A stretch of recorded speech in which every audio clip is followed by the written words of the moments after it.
Hello, welcome back to my channel. If you're new around here, my name's Kit, and this is my world. Thank you very much for joining me. In this episode, I'll be doing the Get to Know Me in 25 Questions tag, originally by Maza BookTuber. I stole it from AJ at AJ Dunn Reads and Writes. I'll leave links to both of these glorious channels in the description. And now, without further ado, let's get cracking. Question number 1. What's your channel about?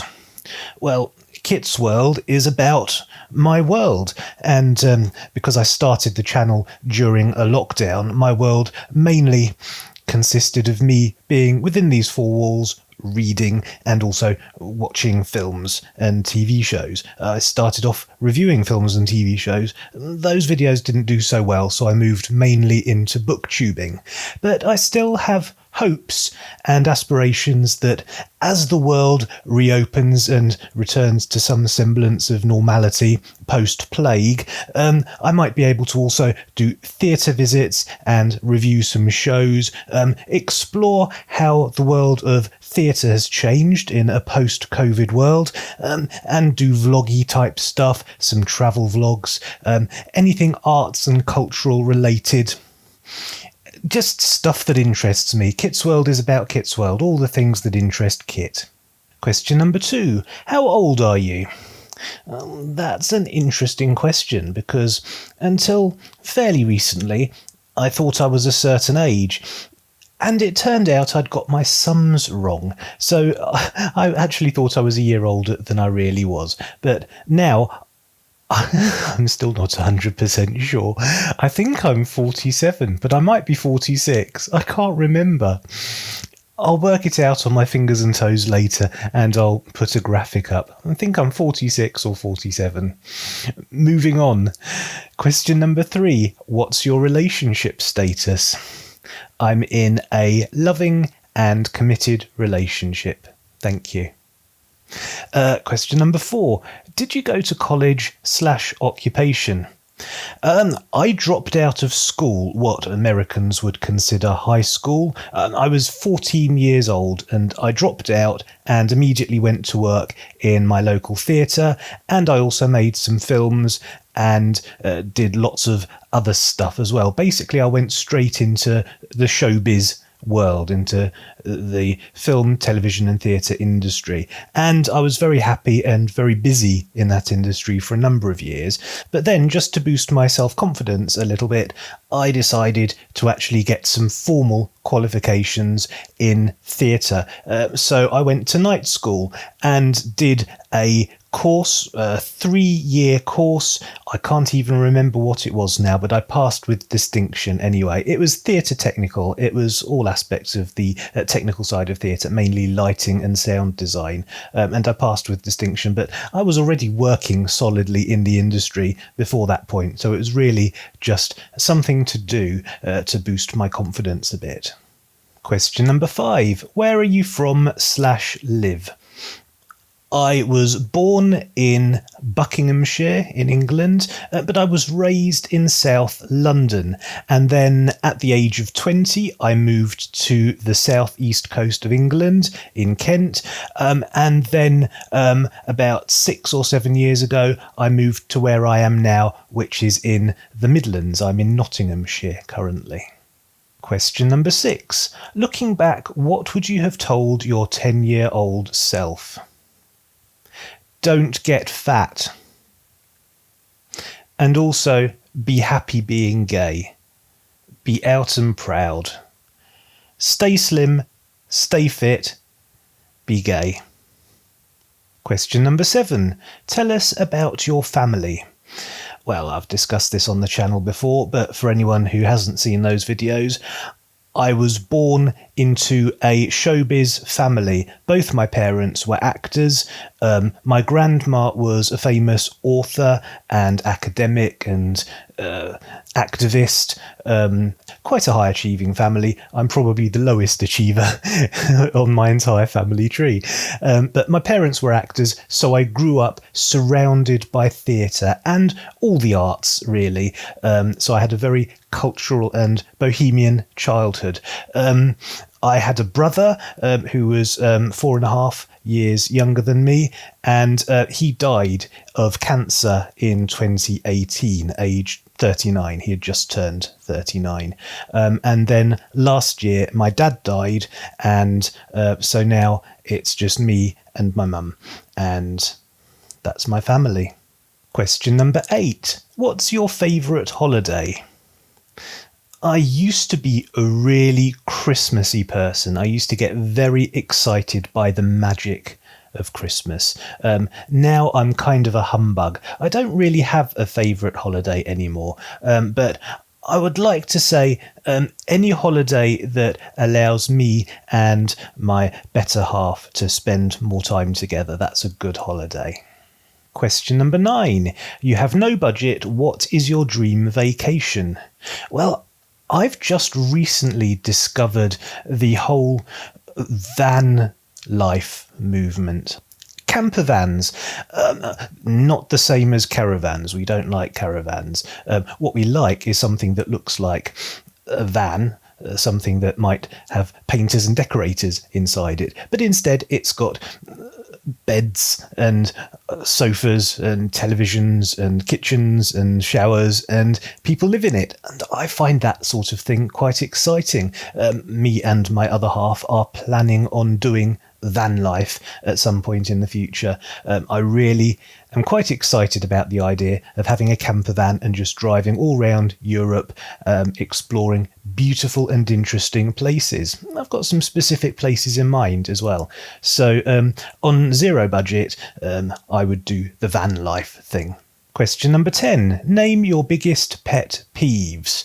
Well, as AJ said in his tag, almost anything involving human beings. It's very difficult to pin it down to anything specific, but as AJ said, bad drivers, people who don't indicate when they're turning, people who don't use their turn signals, those are very annoying. But also, as AJ also said, anyone who's cruel to animals, that's my biggest trigger, I think. So people who are cruel to animals, that's a pet peeve. Question number 11. What book changed your life? The Pooh book. It's on the shelf behind me. I'm not going to tell you how it changed my life because that's secret. Question number 12. What simple invention improved the world? There is no such invention. No invention improved the world. The world was better before people were around. I don't think we've really helped the planet at all since we've been here, and anything that we've invented has only furthered humanity, which in turn has disimproved the world. So my answer to that is nothing.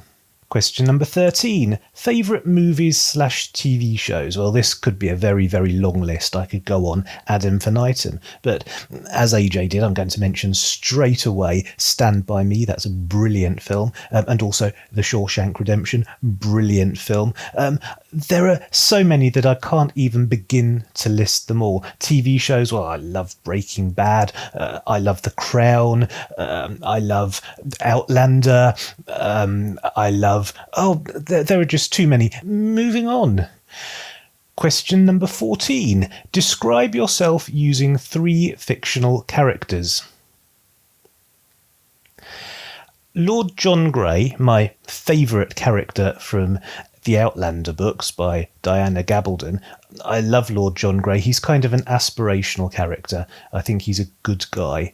But also the other 2 characters are Gollum and Smeagol, which I think collectively are a more accurate representation of what I'm like.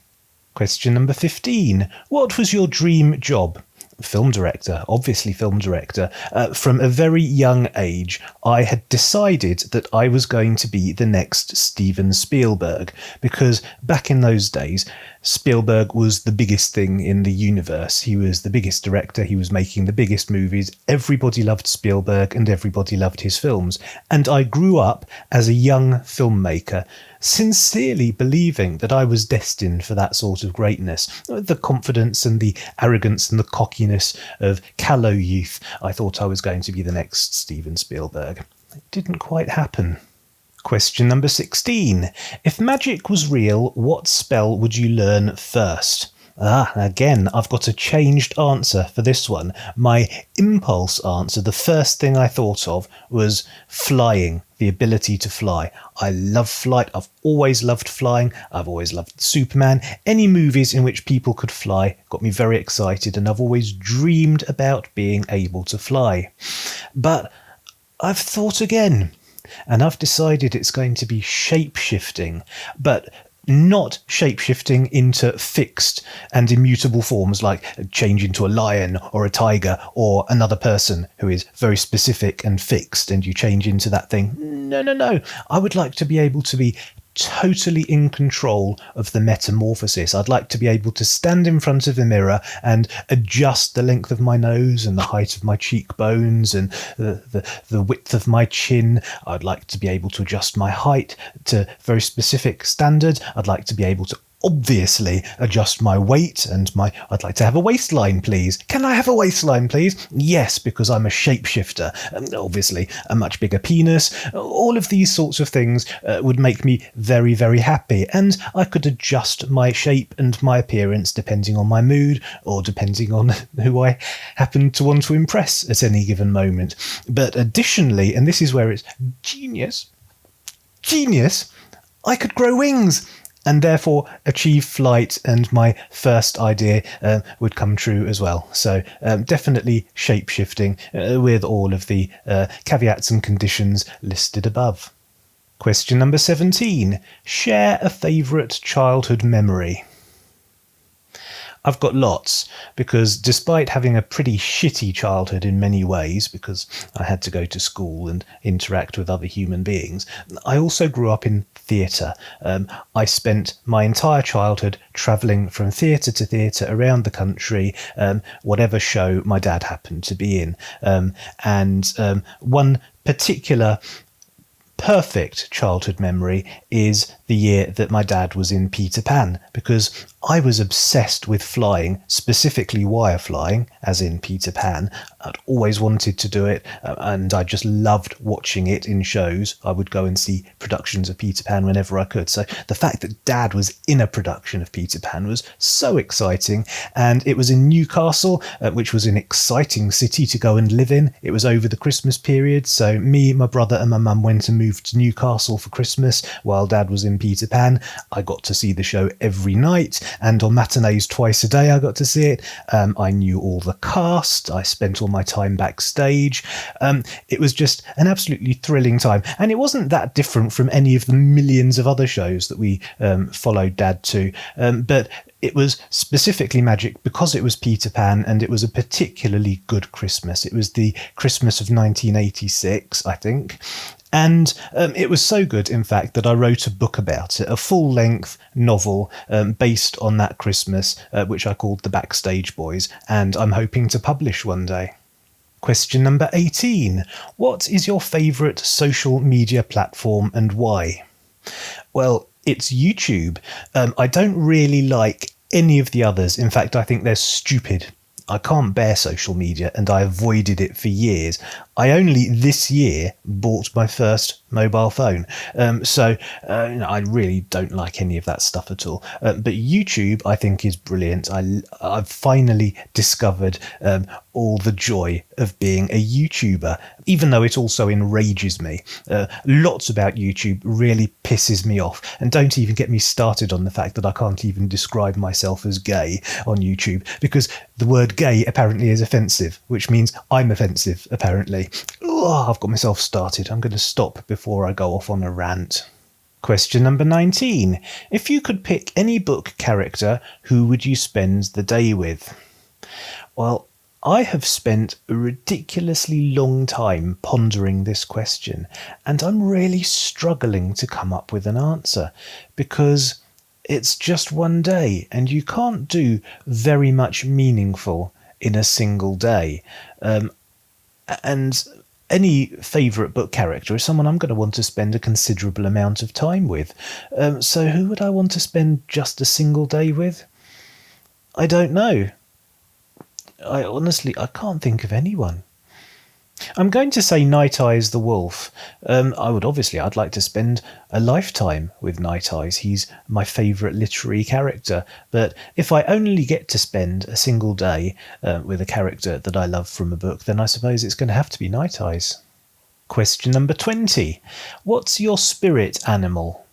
Well, for years and years, ever since childhood, I've assumed that my spirit animal was a wolf. I've always had a very wolfy connection.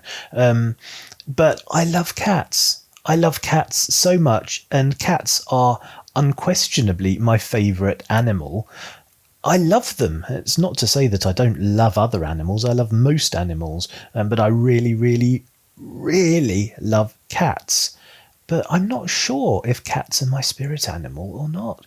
I suppose they must be, realistically. I've never had a stronger relationship with an animal than I've had with a cat. So it's a cat, but also possibly a wolf as well. Question number 21. What old person thing do you do? All of the things that I do are old person things. I'm an old kind of person. I've always been like an old man. I've always been grumpy. I've always shouted at the television. I've always groaned whenever I stand up. I do noisy yawns. I fart a lot. Basically, I am an old person in a middle-aged person's body. Question number 22. Do you have a hidden talent? I don't really know if I do or not. If it's hidden from me as well. I'm coming up blank. Sorry. Question number 23. Where do you see yourself in 5 years? Hopefully, if all goes well, living in a house, a detached house, in the countryside, far from humanity, with my man and my animals. Question number 24. Share an item and tell us its significance.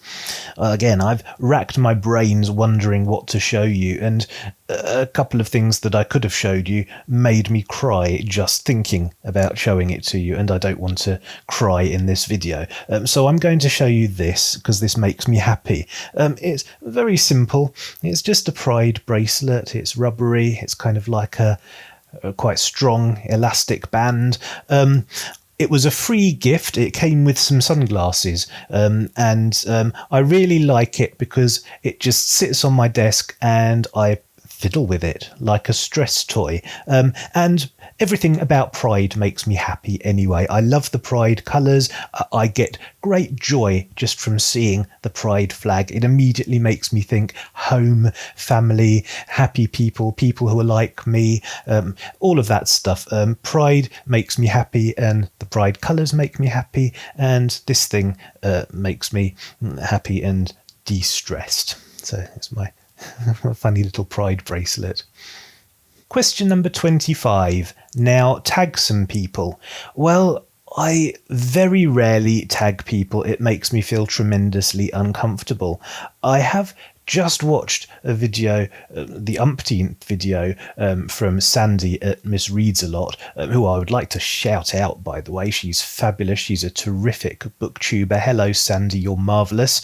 I've just been watching one of her videos and noticed that she keeps doing this thing where she pulls names out of a pot. And I thought that's a brilliant idea, because one of the main issues that I have with tagging people is that you're kind of inflicting it. You're choosing someone to do something that they may not want to do, that may be a bit of a chore, but they then feel obligated. So there's that. But much worse, there's the thing of you're not choosing someone else, and they may feel left out. They may think, why did Kit not pick me? Does Kit not like me anymore? It just creates a whole world of turmoil and paranoia for me. So the whole tagging thing is a bit problematic for me, even though I'm aware that the game of tag is supposed to be exactly that. Tag, you're it. I've never played by the rules.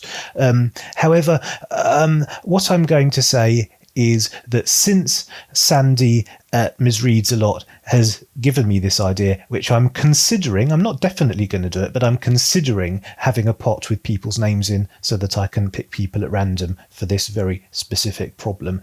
Since she gave me that idea, I'm going to tag Sandy and hope that she doesn't hate me too much for doing that, and hope that everyone else doesn't hate me for not tagging them, because of course, as everyone says in tags anyway, if you want to do it, consider yourself tagged, which kind of makes the whole other thing a little bit redundant.